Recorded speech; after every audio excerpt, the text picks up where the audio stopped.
ছোট, তুই বরং তরকারিগুলো তাড়াতাড়ি কুটে ফেল। আমি এইদিকে ভাতটা যত তাড়াতাড়ি সম্ভব করে নিই। ঠিক আছে দিদি, তাই করছি। আমি তরকারিগুলো কুটতে থাকছি। মেজো বউ কোথায়?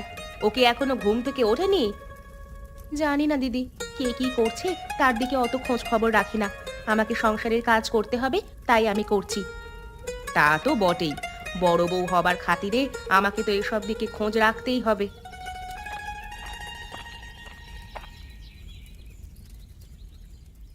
অত সব দিকে চোখ কান দেওয়ার কোনো প্রয়োজন নেই দিদি। কে কি করছে না করছে সেটা তো তার নিজস্ব ব্যাপার। তাতে তোমাদের অত মাথা ব্যথা কিসের? আমার তো কোনো মাথা ব্যথা নেই মেজো। আমি আবার কি করলাম? কেন?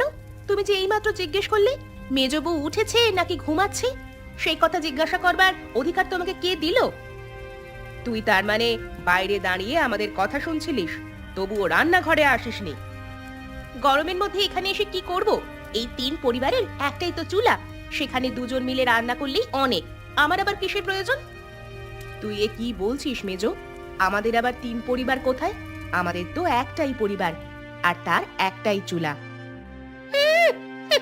এই তো পরিবার, যত সব। এই পরিবার বেশি দিন আর এক পরিবার থাকবে না, এই আমি বলে দিলাম। যেই পরিবারে কোনো মানুষের সম্মান নেই, সেই পরিবারে না থাকাই ভালো। তোমাকে আবার কি সম্মান দেওয়া হয় না এখানে দিদি? তুমি তো ঘরের কোনো কাজটাই করো না, সব তো আমরা দুজন মিলে করি। কি? এত বড় কথা? আমি ঘরের কোনো কাজ করি না? বেশ, তাহলে তো এক পরিবারে থাকবার কোনো মানেই হয় না। আমি আজই এই পরিবারকে আলাদা করবার ব্যবস্থা করব। শুধু শুধু ঝামেলা বাড়াচ্ছিস মেজো। তোর এখানে আসার তো কোনো দরকার ছিল না। শুধু শুধু এখানে এলি কেন? আগে তো কোনোদিন এই চুলায় ঢুকিসনি তুই। আসবার তো দরকার থাকবেই না। আমি না এলে কি সুন্দর আমাকে নিয়ে চর্চা হয়। আমি এলাম বলে সেই চর্চা বন্ধ হয়ে গেল তো, তাই জন্যই রাগ হবে তো। আজকে আসুকো, তারপর আমি দেখাবো মজা।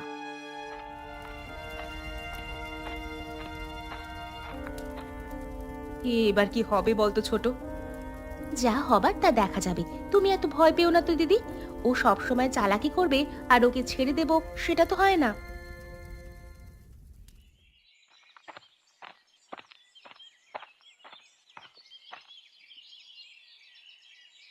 কি খবর ছোট? কি ব্যাপার? দোকানপাট কেমন চলছে? ব্যবসা ঠিক এগুচ্ছে তো? হ্যাঁ দাদা, ওই আর কি, ব্যবসা যেমন যাবার কথা তেমনই যাচ্ছে। তা দাদা, হঠাৎ করে তুমি তোমার কাজ ছেড়ে আমার কাছে চলে এলে, কিছু দরকার ছিল নাকি? দরকার তো অনেক দিন থেকে আছে, কিন্তু সেই দরকার মিটছে কই বল দেখি। হ্যাঁ দাদা, বলো না কি দরকার, দেখি আমি মেটাতে পারি কিনা। বেশ, তুই যখন জিজ্ঞেস করছিস তাহলে আমি বলছি। হ্যাঁ, আচ্ছা একটা কথা বলতো, এখনকার যুগে এই এক পরিবারে থাকতে তোর কি ভালো লাগে? ভালো লাগবে না কেন? এখনকার যুগে একান্নবর্তী পরিবারে থাকা আর কোথায় দেখা যায় বলো দেখি। আমি তো বেশ ভালোই আছি। কিন্তু আমি তো ভালো নেই, আমার ওই পরিবারে থাকতে একদম ভালো লাগে না। কিন্তু বর্দাটা না কিছুতেই। তোমার পছন্দ অপছন্দের কথা তুমি বর্দাকে বলো, বর্দা নিশ্চয়ই কোনো সমাধান বের করবে। তা বলে এক সংসারে থাকতে ভালো লাগছে না এ কথা বলো না। আরে বর্দাকে বলে লাভ নেই, ও কোনো সমাধানই করবে না। ও তো আমাদেরকে কষ্টে রাখতে ভালোবাসে। তুই এত বড় হয়ে গেলি এখনো পর্যন্ত সেটা বুঝতে পারলি না। তুমি এসব কি বলছো মেজদা? বর্দা ছোট থেকে আমাদেরকে মানুষ করেছে, আজকে এমন কথা বলছো কেন বর্দা সম্পর্কে? কেন বলছি তুই ভেবে দেখ, আমাদের পরিবারের সব থেকে বড় ব্যবসাটা কার অধীনে আছে বলতো? সেটা তো বর্দাই দেখাশোনা করে। বর্দা তো ব্যবসাটা সম্পর্কে ভালো বোঝে, তাহলে ও সেই ব্যবসাটা নিজের অধীনে নেবে না কেন বলো দেখি? আর ওখান থেকে তো আমাদের ক্ষতি কিছু হচ্ছে না। আরে চাঁদু, ক্ষতি হয় কি না হয় সেটা তুই বুঝলি কি করে? ওই সুদের কারবারি থেকে কত টাকা পরিবারে দেয় আর কত টাকা নিজের পকেটে ঢোকায়, সেই হিসেব কি তোর কাছে আছে? হ্যাঁ, হিসেব রেখে আমি করবোটা কি বলো দেখি? বর্দা তো এখনো পর্যন্ত সংসারের সবকিছুই নিজের হাতে টানে। একটা সবজির বাজার থেকে আরম্ভ করে সমস্ত কিছু বর্দাকে নিজেকেই করতে হয়। আমাদের তো আর সেখানে কোনো টাকা ঢালতে হয় না। ধ্যাৎ, তুই সারা জীবন একটা গাধাই রয়ে যাবি, তোকে বুঝিয়ে লাভ নেই। শুধু শুধু আমার সময় নষ্ট। যাই, আমি বরং এখান থেকে চলে যাই। ধ্যাৎ।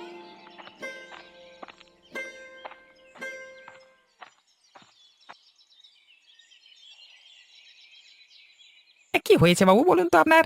আপনাকে ইদানিং খুব নিরাশ নিরাশ লাগছে, ব্যাপার কি? আসলে কি জানিস তো, গিন্নি চলে যাবার পর থেকে আমার আর কোনো খাবারই ঠিকমতো মুখে রোচে না। আর গিন্নির হাতের রান্না তো দারুণ ছিল তুই জানিস, সেই রান্নার স্বাদ আমাকে কেউ আজ পর্যন্ত রেঁধে দিতে পারলো না। আপনি যদি বলেন তাহলে আমি দেশ বিদেশ থেকে ভালো ভালো রাঁধুনি আপনার জন্য এনে দেব।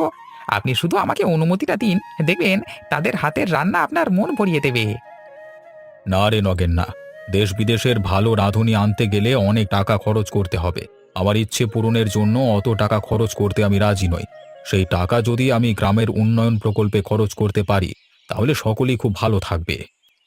সেটা আপনি ঠিকই বলেছেন বাবু, কিন্তু আপনার নিজের দিকটাও তো একটু ভাবতে হবে। আচ্ছা নগেন, আমাদের গ্রামে কি এমন কেউ নেই যে আমাকে ভালো মন্দ একটু রান্না করে খাওয়াতে পারবে? সেরকম কেউ আছে কিনা আমাকে একটু খুঁজে দেখতে হবে। আশা করছি পেয়ে যাব। আমাকে একটু সময় দিন, হ্যাঁ? হ্যাঁ, আপনি যখন ইচ্ছে করেছেন যে গিন্নি মায়ের মতো হাতের রান্না আপনি খেতে চান, তখন আমি আপনাকে খাওয়াবোই খাওয়াবো। আপনার কোনো ইচ্ছে আমি অপূর্ণ হতে দেব না। এই জন্যই তো তোকে খুব ভালোবাসি। আচ্ছা, তার আগে কি তোর কিছু টাকা পয়সার প্রয়োজন আছে? হ্যাঁ, বাবু, আমার নাম নগেন হতে পারে। হ্যাঁ, আপনি ওই কার্টুন গল্পের নগেনের সাথে আমার তুলনা করছেন কেন, হ্যাঁ? আমি কি সবসময় টাকা টাকা করে লাফাই নাকি, হ্যাঁ? আপনি কি যে বারবার এক কথা জিজ্ঞাসা করেন?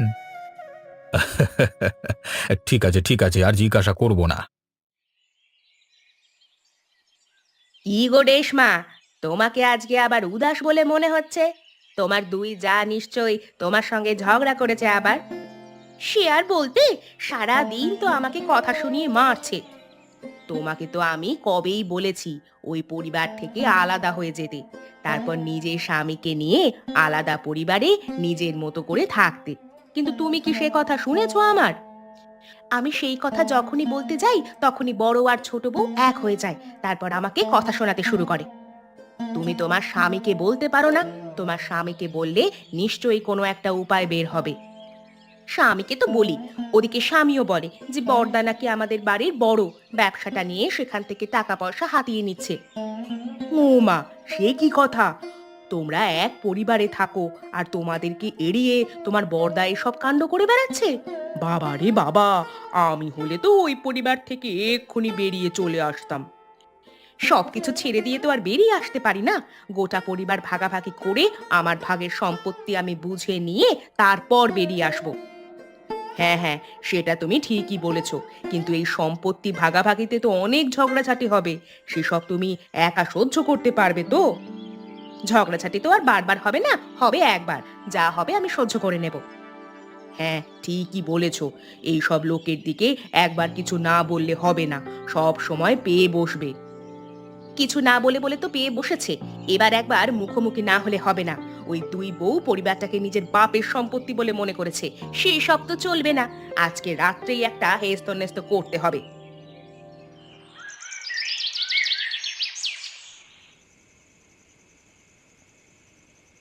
কি হলো গিন্নি? তোমার মন খারাপ মনে হচ্ছে, ব্যাপার কি? ব্যাপার আর তোমাকে কি বলি, আমাদের তিন বউয়ের এক পরিবারে থাকা সম্ভব নয়। এক পরিবার থেকে এক চুলায় রান্না করে আমাদের প্রত্যেক দিনই নিজেদের মধ্যে অশান্তি লেগে থাকে। আরে কি হয়েছে আমাকে খুলে বলো। কি নিয়ে অশান্তি লেগে থাকে? এই ঘরের সমস্ত কাজ আমরা দুই বউ মিলেই করি, আমি আর ছোট বউ। মেজ বউ একটা কাজও করে না, উপরন্তু আমাদের কাজের খুঁত ধরে। এইভাবে কতদিন সহ্য করা যায় বলো তো? মানুষের তো সহ্যের একটা সীমা আছে। গিন্নি, তুমি এই বাড়ির বড় বউ। তোমাকে বাকিদের তুলনায় অনেক কিছু বেশি সহ্য করতে হবে। সহ্য তো করছি গো, কিন্তু কতদিন আর সহ্য করা যায় বলো তো?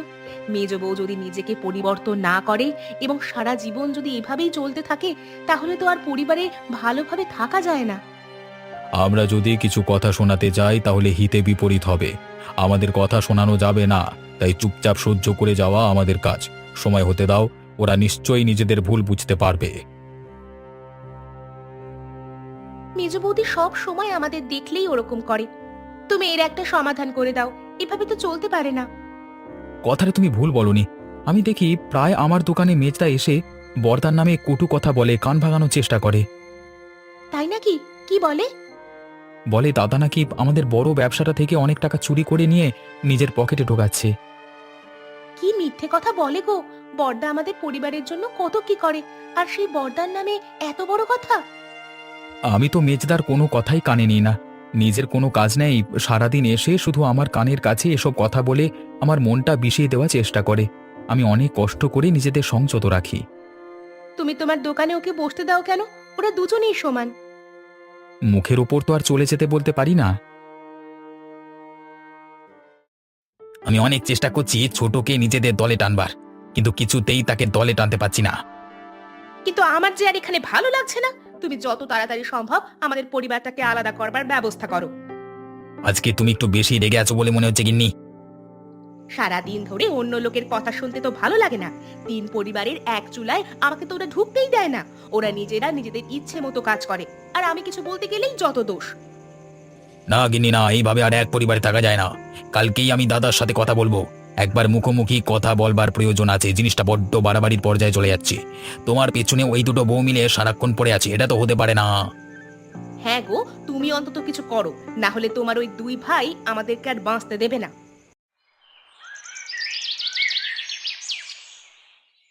কি নগেন, তুমি যে বলেছিলে আমাকে কয়েকদিন সময় নিয়ে আমার জন্য এই গ্রাম থেকে ভালো রাঁধুনি খুঁজে আনবে, তার কি হলো? হ্যাঁ বাবু, সে কথা আমার মনে আছে। আর আমি আপনার জন্য মনে হচ্ছে একজন ভালো রাঁধুনি খুঁজে পেয়েছি। বলো কি গো, তাই নাকি? হ্যাঁ বাবু, সেটাই। তবে একটা মুশকিল আছে, সেটা সমাধান করতে হবে। কি সমস্যার কথা বলছো? আমি যে পরিবারের কথা বলছি না, তা সেই পরিবারের তিনজন বউ। শুনেছি নাকি মেজ বউয়ের মন ভালো নয়, তা বড় বউয়ের হাতের রান্না ভালো, ছোট বউ জোগাড় দেয়, বুঝলে না? তাতে আমার কি, আমি ভালো রান্না খেতে পারলি হলো। আপনাকে ভালো রান্না খেতে হলে এদের মধ্যে প্রতিযোগিতা বাঁধাতে হবে। না ভাই নগেন, আমি তোমাকে আগেই বলেছি, আমার কোনো ইচ্ছে পূরণের জন্য আমি কাউকে কোনো দিন ব্যবহার করব না। আমি এখনো সেই সিদ্ধান্তে অটল আছি। ঠিক আছে বাবু, আপনাকে প্রতিযোগিতা করাতে হবে না, কিন্তু আপনাকে গিয়ে ওদেরকে আদেশ করতে হবে যে আপনি ওদের থেকে সেরা রান্নাটি খেতে চান, বুঝলেন না?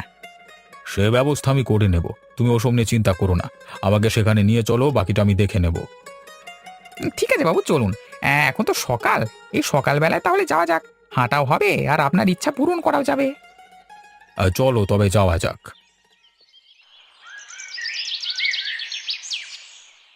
দাদা, তোমাকে আমি একটা কথা বলতে চাই। হ্যাঁ বল না, কি বলবি? আমার আর আমার স্ত্রীর এই সংসারে থাকতে ভালো লাগছে না, আমরা এখান থেকে চলে যেতে চাই। আচ্ছা, তোদের যখন এখানে থাকবার ইচ্ছে নেই, তখন আমি আর তোদেরকে আটকে কি করব বল? আমি সে কথা বলিনি। আমি তো এখান থেকে যাব বটেই, কিন্তু তার আগে এই পরিবার ভাগ করে আমি সমস্ত সম্পত্তি নিয়ে যাব। তার মানে এই পরিবার ভাগ করবি মানে? মানে আমার কি, যে পরিবারে আমার স্ত্রীর কোনো সম্মান নেই সেই পরিবার একসাথে থেকে কোনো লাভ নেই। তুই এ সংসারে থাকতে চাস না, সেটা তোর ব্যাপার। তুই আমাদেরকে বলছিস কেন? তোর না পোষায় তুই থাকিস না, আমরা দুজনে তো এই সংসারে খুবই ভালো আছি। সে তো থাকবে বটেই, তোমার গিন্নির পেছনে লাগলে না তখন তুমি বুঝবে।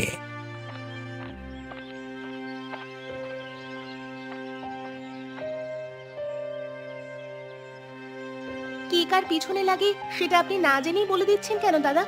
আপনার কি না জেনে কথা বলা উচিত হচ্ছে? ছোট বউ, তুমি আমাদের ভাইয়ের কথার মাঝখানে কথা বলতে আসবে না। কেন আসবে না? ও তো সারাদিন ঘরেই থাকে, অতএব ঘরে কে কি করে সেটা ওর থেকে ভালো কেউ জানবে না। তোরা দুটো মাথা এক হয়েছিস তাহলে? হ্যাঁ বেশ, আমিও দেখে নেব তোমাদের এই দলবাজি কতদিন থাকে। ভাই, সকালবেলায় মাথা গরম করিস না, কাজকর্মের অনেক অসুবিধে হবে। তোর যদি একান্তই এই পরিবারে থাকতে ইচ্ছে না করে, তাহলে তার ব্যবস্থা আমরা করে দেব। তোর ভাগের কোনো জিনিস আমরা নেব না। দাদা ঠিকই বলেছে, আমাদের কিছুই প্রয়োজন নেই তোমার জিনিস। আর তুমি সকালবেলায় এই কথাটা তুলে ঠিক করনি, বুঝলে? আমি কি ঠিক করেছি কি ভুল করেছি সেই জ্ঞান তোর কাছ থেকে শুনতে হবে। এই রমেশ, ঠিক করে কথা বল।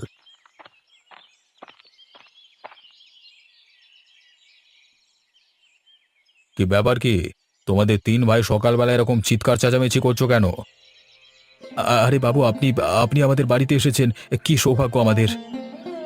আসতে বাধ্য হলাম। আপনি না এলেও আমি আপনার কাছে যেতাম বাবু। কেন, কি দরকার? আমার আর এই পরিবারে থাকতে ভালো লাগছে না, আমি সেই কারণে এই পরিবার আলাদা করতে চাই, তাই আপনার সাহায্য চাই। ঠিক আছে, ওসব কথা পরে হবে। তুমি এখন সামনে থেকে সরো, তোমাদের তিন গিন্নিকে আমার সামনে ডাকো।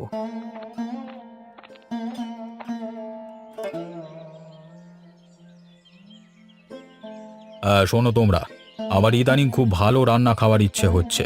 তা আমি গ্রামের সমস্ত লোকের কাছ থেকে শুনেছি যে তোমাদের ঘরে নাকি খুব সুন্দর সুন্দর রান্না হয়। তাহলে আমি তোমাদেরকে আজকে বলে যাচ্ছি, তোমরা তিনজনের মধ্যে যে আমাকে ভালো রান্না করে খাওয়াবে, তাকে আমার তরফ থেকে নগদ ২,০০০ টাকা পুরস্কার দেব। কিন্তু বাবু, আমি তো তেমন রান্না বান্না পারি না, তাহলে রান্না করব কি করে? আমার বদলে বরং দিদি রান্নাটা করুক। আমি না হয় দিদিকে সাহায্য করব। বেশ, তুমি এই যে সত্যি কথা বললে যে তুমি রান্না পারো না, তাতে আমার খুব ভালো লাগলো। ঠং দেখলে বাঁচা যায় না। এতদিন ধরে তাহলে শিখলেটা কি, হ্যাঁ? এই কারণেই তুমি এই সংসারটা ভাঙতে চাও না, তাই না? নিজে করে খাবার তো মুরদ নেই। তুমি চুপ করো। আমার সামনে ঝগড়া ঝামেলা করবার চেষ্টা করবে না। তুমি কি রান্না করতে পারো?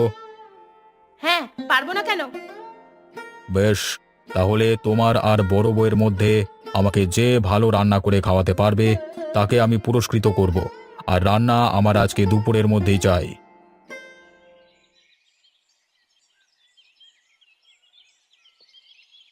আজকে আমি আগে রান্না করব। বাবা, সত্যি আজকে দেখেও খুব ভালো লাগছে যে আমাদের তিন পরিবারের এক চুলাতে আমাদের মেজ বউ আগে রান্না করতে চলেছে। কেন দিদি, আমাকে দেখে খুব রহস্য করতে মন চাচ্ছে, তাই না? তাহলে শুনে রাখো, আজকের মোড়ল মশাইয়ের কাছ থেকে 2000 টাকার পুরস্কার আমিই নেব। আমিও তো সেটাই চাই যে তুই এই পুরস্কারটা জিতে নে। তোর রান্না আগে তো কোনোদিন কেউ খায়নি, তাই জন্য আমিও অধীর আগ্রহে অপেক্ষা করছি যে মোড়ল মশাই তোর রান্না খেয়ে কি বলেন। যা বলবেন সেটা তো চোখের সামনেই দেখতে পাবে। এখন বকিও না, এখান থেকে যাও। আমার রান্না শেষ হলে তারপরে এই চুলাতে তোমাদের রান্না চাপানো হবে, তার আগে নয়। ঠিক আছে, তবে তাই হবে।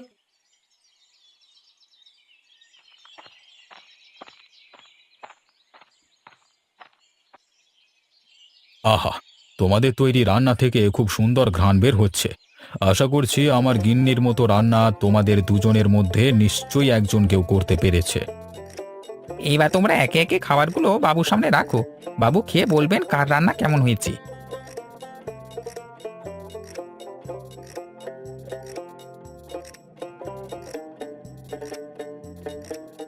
আমি দুজনের খাবার খেয়েই দেখলাম, মালতী, তোমার রান্নার মধ্যে আমার গিন্নির হাতের স্বাদ খুঁজে পেলাম।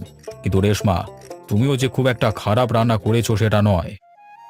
তাহলে কি মোড়ল মশাই, এই পুরস্কারটা আমি পাবো? তার কোনো সম্ভাবনা আমি দেখতে পাচ্ছি না। 2000 টাকার পুরস্কার আমি মালতীকে দিচ্ছি। বাবু, আমার একটা কথা ছিল। হ্যাঁ, বলো কি কথা? আসলে বাবু, আমার রান্না করতে আমাদের ছোট বউ আমাকে অনেক সাহায্য করেছে, কিন্তু রেশমা একা হাতে সমস্ত কিছু ব্যবস্থা করেছে। তাই আমি চাইছিলাম এই পুরস্কারটা তাকেই দেওয়া হোক। বেশ, তুমি যখন চাইছো তাহলে তাই হোক। আমি 2000 টাকার পুরস্কারটা ওর হাতেই তুলে দিচ্ছি। সত্যি দিদি, তুমি আমাকে পুরস্কারটা দিতে চাও? আমি জানতাম যে তোর মধ্যে অনেক গুণ আছে, কিন্তু তুই সেই গুণ ভালোভাবে ব্যবহার করিস না। আসলে আমাদের তিন পরিবারের এক চুলা হওয়ার কারণে তুই কোনোদিন রান্না করার সুযোগই পাস না। তিন পরিবার কেন বলছো দিদি? আমাদের তো একটাই পরিবার। তোরাই তো সকালবেলা আলাদা হতে চাইছিলিস। না দিদি, তোমাদেরকে ছেড়ে কোথাও গিয়ে আমরা ভালো থাকবো না। আমি এতদিনে বুঝতে পেরেছি তোমরা আমাকে কতটা ভালোবাসো।